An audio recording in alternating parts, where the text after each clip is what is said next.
Bismillahirrahmanirrahim. Assalamualaikum warahmatullahi wabarakatuh. Bismillah, walhamdulillah, wassalatu wassalamu ala rasulillah. Para jamaah al-asran yang saya hormati semuanya, yang tentu saya sangat cintai semuanya. Mudah-mudahan kita semuanya berada di dalam rahmatnya Allah. Amin ya Allah ya rabbal alamin. Mungkin ini adalah pembahasan terakhir ya, mengenai pembahasan kurban. Karena insya Allah beberapa hari lagi kita akan menjelang hari raya Idul Adha, seperti itu ya. Mudah-mudahan umur kita semuanya bisa sampai kepada Idul Adha pada tahun ini. Amin ya Allah ya rabbal alamin. Dan mudah-mudahan kita diberikan rezeki oleh Allah Subhanahu wa taala sehingga kita bisa melaksanakan kurban ya. Dan juga di luar sana sekarang yang sedang melaksanakan ibadah haji, mudah-mudahan Allah berikan kesehatan, keselamatan, kelancaran sehingga pulangnya membawa haji mabrurah. Amin ya Allah ya rabbal alamin. Baik teh, apa nih teh sekarang nih permasalahan yang berhubungan dengan kurban nih teh. Nah, permasalahannya adalah seperti ini. Di dalam kita melaksanakan kurban, misalkan kurbannya itu kita laksanakan oleh diri kita sendiri ya. Artinya ya kurban itu kita tidak dititipkan kepada panitia. Misalkan ya kita berkurban di rumah kita sendiri. Terkadang kita tuh mendapati yang berkurban itu memakan daging dari daging kurban tersebut. Itu hukumnya boleh atau tidak. Bahkan terkadang menemui yang berkurbannya itu kok banyak banget gitu ya. Misalkan yang dimakannya bahkan lebih banyak diberikan kepada saudara-saudaranya, tetapi kok sisanya diberikan kepada masyarakat itu kok cuma sedikit banget, seperti itu. Nah, terkadang kita mendapati ada yang berkurban seperti itu. Ataupun misalkan permasalahan yang lain berkurbannya tidak oleh dengan diri kita sendiri. Aku tuh malas ribet gitu ya.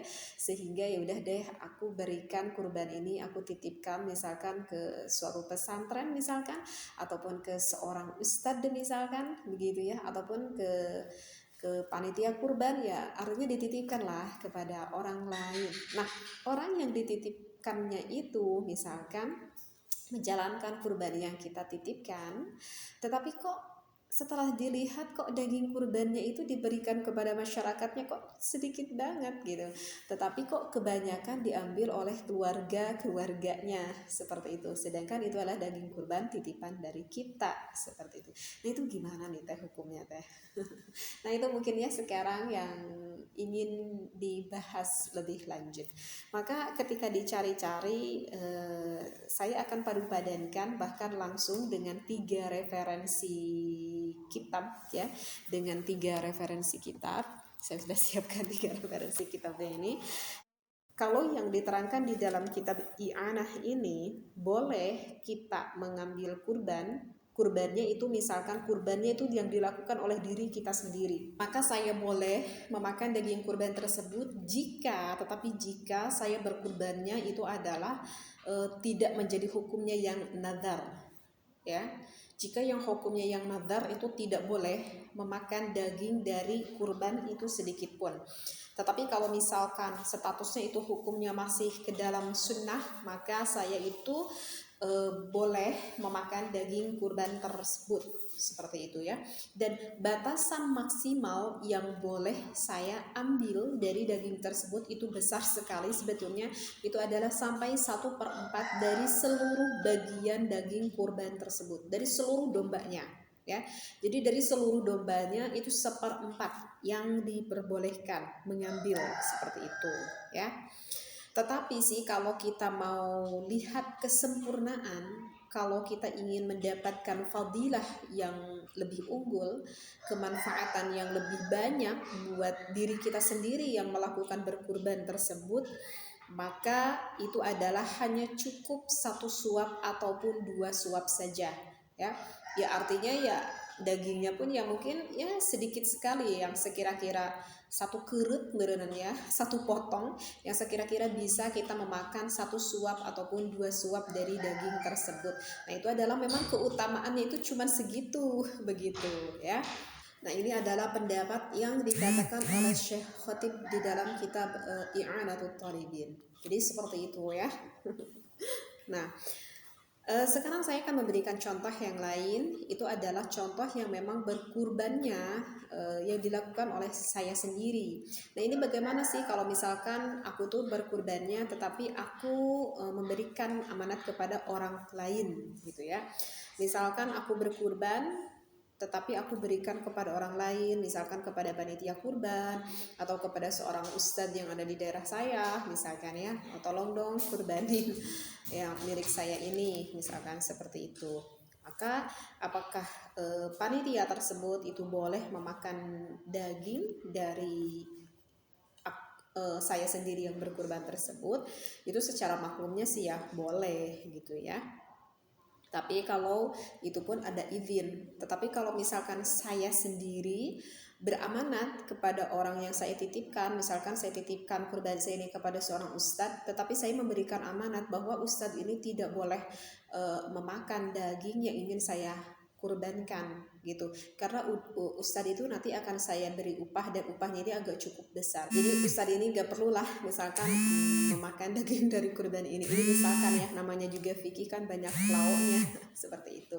Nah, kalau misalkan saya beramanat kepada orang tersebut agar orang tersebut tidak memakan daging kurban itu, maka ya orang tersebut itu tidak boleh memakan daging itu dikarenakan ada amanat dari saya. Tetapi tentunya saya harus memberikan upah yang pantas kepada ustadz tersebut seperti itu, ataupun kepada panitia seperti itu. Nah, sekarang untuk contoh yang selanjutnya, bagaimana kalau misalkan yang berwasiat orang yang meninggal. Kalau wasiat orang yang meninggal, sebelum meninggalnya itu berwasiat, aku ingin berkurban dan aku sudah siapkan uang, maka orang yang diwasiatinya itu pun misalkan berwasiat kepada anaknya, maka ya anaknya itu jelas tidak boleh memakan dari daging kurban yang diwasiati oleh misalkan ibunya ataupun ayahandanya yang berwasiat kepada anaknya. Maka anaknya itu tidak boleh memakan sedikit pun dari daging kurban tersebut. Nah, itu adalah 3 contoh yang mungkin bisa kita fahami seperti itu. Nah, itu adalah penjelasan yang saya lihat ada di dalam kitab I'anatul Thalibin. Kemudian untuk semakin menambah wawasan kita ya, saya baca referensi di dalam kitab Fiqhul Islam. Ini karangan Syekh Wahab Az-Zuhaili. Kalau yang bermadzhab Imam Asy-Syafi'i dan juga yang bermadzhab Imam Maliki itu kita memberikan daging itu boleh diberikan kepada siapa sih? Kepada siapa saja diberikan. Bahkan daging kurban ini tidak dikhususkan bagi orang yang fakir miskin saja. Jadi orang yang selain dari fakir miskin pun boleh menerima daging kurban ini. Meskipun ya orang yang fakir miskin itu akan lebih sangat berbahagia sekali menerima daging kurban ini daripada orang yang sudah berkecukupan. Yaitu nanti kembali lagi kepada kita mau memberikannya kepada siapa saja. Dan yang bermadzhab Imam Asy-Syafi'i dan Imam Maliki ada batasan ketika kita memberikan daging kurban tersebut, yaitu tidak boleh melebihi dari batasan sholat yang bisa kita qashar. Artinya ya tidak boleh diberikan dengan jarak tempuh marhalatain. Kalau sebagian ulama berpendapat bahwa marhalatain itu ya sekitar 90 kilo. Kalau yang ada juga ulama yang berpendapat yang lebih apik, marhalatain itu adalah sekitar 100 kilo.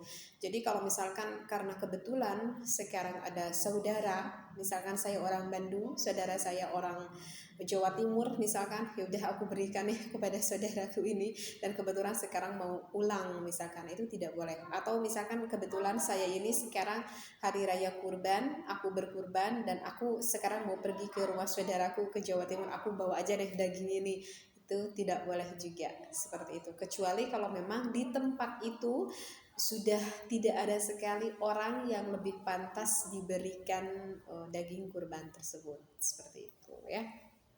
Ini cuma untuk menambah wawasan saja. Dan untuk keterangan yang terakhir itu ada di dalam kitab Ihya Ulumuddin, yang mana di dalam kitab Ihya Ulumuddin ini yang akan menjawab dari pertanyaan awal yang sudah tadi saya lontarkan seperti itu ya. Tadi kan pertanyaannya itu gimana, boleh gak sih kalau kita makan dan ternyata dimakannya itu agak banyak banget, ataupun misalkan kita berkurban dibagikan kepada keluarganya itu lebih banyak sekali daripada diberikan kepada masyarakat. Maka tadi kan di dalam dalam kitab yang pertama yang saya bacakan di dalam kitab I'anah itu boleh membawa seperempatnya kan, seperti itu. Nah, untuk yang lebih melengkapi dari jawaban ini di dalam kitab Ihya, yang dikatakan oleh seorang ulama yaitu Imam Ghazali mengatakan bahwa tidak boleh satu pekerjaan. Ini kalimatnya adalah umum, bukan dikhususkan untuk Idul Adha aja. Ini kalimatnya umum untuk permasalahan apa aja. Jadi tidak boleh satu pekerjaan yang akan menjadikan pekerjaan itu menjadi jelek. Dikarenakan apa? Dikarenakan ada termasuk suudzon, orang lain yang menjadikan lisannya itu inginnya bergibah. Maka itu bisa saja termasuk maksiat kepada Allah akan gibahannya itu.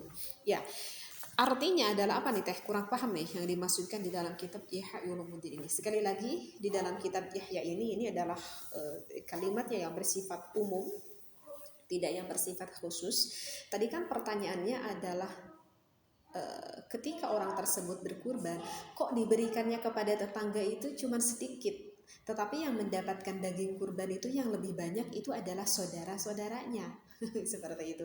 Ini saudara-saudaranya bisa sampai beberapa kilo gitu. Tetapi ke tetangganya yang diberikannya cuma sedikit gitu. Biasanya orang lain tuh di dalam satu domba itu bisa sampai 150 bungkus. Tetapi orang ini di dalam satu domba itu cuma diberikan kepada tetangga cuma 100 bungkus aja, karena yang cuma 50 bungkus aja misalkan, karena yang 100 bungkus ini lebih banyak diberikan kepada saudara-saudaranya. Nah, ataupun misalkan contoh tadi kan yang kedua, misalkan kurbannya ini diberikan kepada seorang panitia ataupun diberikan kepada seorang ustadz ataupun kepada siapapun ya yang sanggup untuk menerima kurban saya itu gitu. Tetapi kok diberikan kepada tetangganya sedikit, kok malah banyak diberikan kepada saudara-saudaranya, seperti itu. Nah, jika hal itu bisa mengakibatkan suatu pergunjingan, suatu akhirnya menjadi suatu gibah masyarakat yang ada di sekitarnya misalkan, jadi untungnya tuh jadi kalahkah menggibah, kok katanya kurban, kok kurban tuh diberikan kepada kitanya tuh cuma sedikit, kok lebih banyak yang dimakan tuh sama saudara-saudaranya gitu. Akhirnya dikarenakan kelakuannya seperti itu mengakibatkan ya gitu orang-orang masyarakat banyak menggibah dikarenakan hal itu. Maka itu pun bisa menjadikan kembali dosa kepada diri kita karena hal itu dipicu oleh kita sehingga orang lain ingin menggibahi kelakuan yang kita lakukan seperti itu ya. Jadi itu kembali lagi kemaslahatan kita bisa menimbang sendiri akan secara bijaksananya. Itu yang saya sampaikan sesuai dengan referensi hukumnya. Mudah-mudahan apa yang saya sampaikan ini bisa menambah wawasan bagi kita semuanya. Wallahu a'lam wabillahi taufiq wal hidayah. Wassalamualaikum warahmatullahi wabarakatuh.